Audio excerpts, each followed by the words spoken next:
Beatka, sme v tvojom zariadení pre seniorov v Bratislave na Palisádoch, stredisko Evangelickej diakónie Bratislava, dobre som ho nazval, kde si riaditeľkou zariadenia pre seniorov, kde máš 38 klientov, príjmateľov sociálnych služieb. Ja som sa ťa chcel opýtať, prečo je potrebné poskytovať špecializované sociálne poradenstvo týmto ľuďom a čo je jeho obsahom?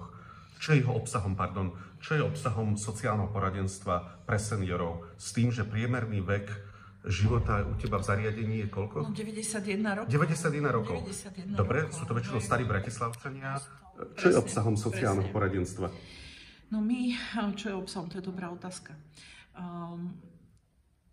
My ako teda z tej mojej pozície, my to sociálne poradenstvo poskytujeme najmä teda pred príchodom klientom do našho zariadenia, keď ich tak orientujeme vlastne v tých sociálnych službách, ktoré klient, ktorý potrebuje už nejakú službu, potrebuje. Hej? Čiže my robíme sociálne poradenstvo rodinným príslušníkom, predtým, ako ten klient sem príde, alebo teda tým samotným klientom predtým, ako sem prídu. Hej? Že ako sa vybavujú veci, z čoho všetkého si môžu vybrať, aké sociálne služby by boli pre nich hodné.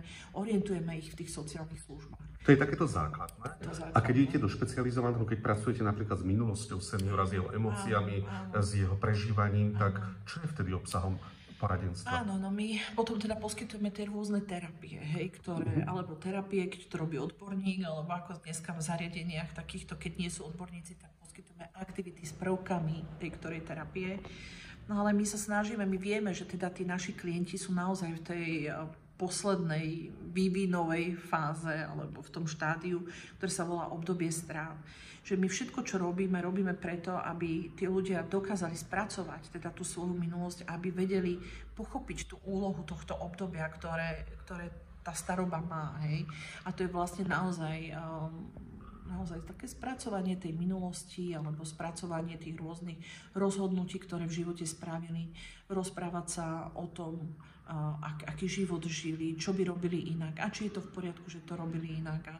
Aby prijali teda ten svoj život, ktorý odžili a aby dokázali sa s tým zmieriť a aby teraz, keď sú v tejto poslednej fáze, tak aby dokázali využiť tú svoju múdrosť, tú svoju skúsenostnú múdrosť. A robíme preto všetko. A sme v tom individuálni, preto ti sa tak ťažko všeobecne odpovedá, lebo my chceme byť v tomto zariadení veľmi individuálni. My chceme mať vzťah s tými našimi klientmi, verím, že sa nám to darí. A teda podľa toho, čo kto potrebuje, tak tomu chceme poskytnúť. Chceme im dať ešte aj zážitky.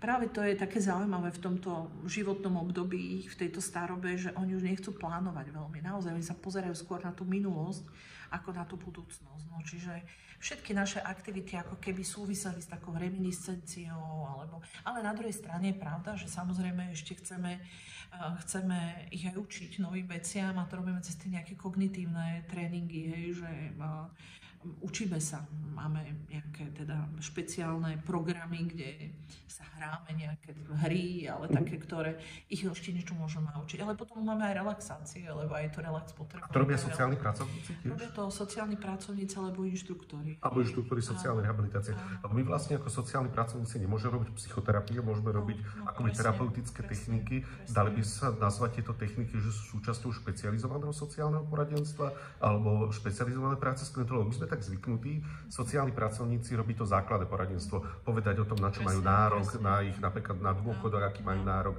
alebo na aký typ sociálnej služby majú nárok. Vieme poradiť rodine, ako vybaviť napríklad, ja neviem, dôchodok seniorovi. To je takéto základné poradenstvo. Problém je, a na to sa ťa chcem opýtať, že my častokrát sociálni pracovníci nevieme, čo je súčasťou špecializovaného sociálneho poradenstva. Je zakotvené aj v zákone, kde sa hovorí, že je to aj práca s emóciami, je to práca aj s tou sociálnou anamnézou, je to aj práca s tou budúcnosťou. Je to vlastne všetko to, čo ty hovoríš. Aký je podľa teba rozdiel medzi tým základným a špecializovaným poradenstvom a čo je to špecializované v tom poradenstve, čo vy robíte v zariadení?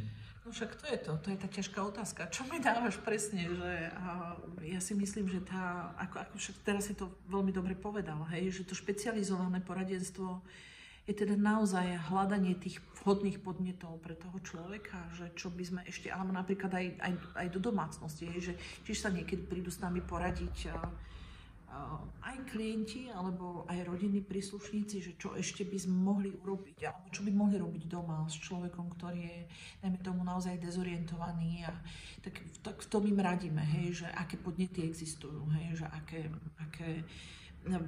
ja neviem, či už nejaké pracovné listy alebo nejaké hry špeciálne, ktoré môžu sa s ním hrať. Tak ak toto môžeme považovať za to špecializované poradenstvo, alebo aj keď sú u nás, tak rozmýšľam, hej, že teraz to špecializované poradenstvo, že či my robíme s klientom, my to robíme asi, alebo ja to vnímam, že to je vlastne tá práca špecializovaná s tým klientom. No. Ja si to tiež myslím. Ono je problém, ja to ako učiteľ aj vysokoškolský vnímam, že absolventi bakalárskeho, magisterského stupňa vedia väčšinou robiť len to základné poradenstvo.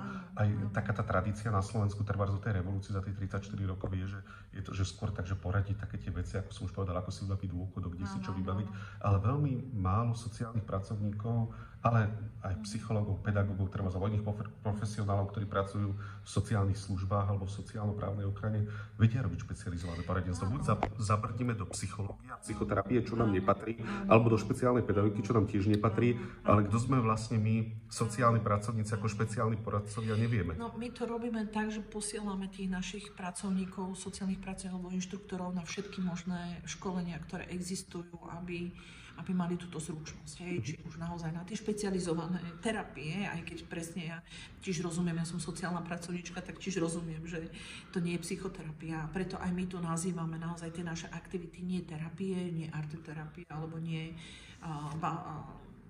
proste nejaká biblioterapia alebo čokoľvek, ale hovoríme, že to je terapia s prvkami muzikoterapie. Proste vyhýbame sa tomu slovu, lebo rozumiem, že psychoterapia je nejaký iný odbor. Zdravotnícka činnosť. Že my skôr naozaj, ale zase na druhej strane chceme byť špecializovaní, lebo tí naši ľudia majú špecializované potreby, majú špeciálne potreby, čiže chceme sa v tom vzdelávať a naozaj snažíme sa tie ponuky, ktoré vidíme na trhu, vždy nejakým spôsobom absolvovať. U teba v zariadení sú aj takéto krásne priestory, ktoré takto natočím, kde prebiehajú aj rôzne kurzy, rôzne výcviky, rôzne školenia. My tu tiež plánujeme robiť výcvik v špecializovanom sociálnom poradenstve, tak verím, že nám počas tohoto výcviku príde, že aj našim frekventátom niečo povedať. Tešíme sa na teba. Ďakujem.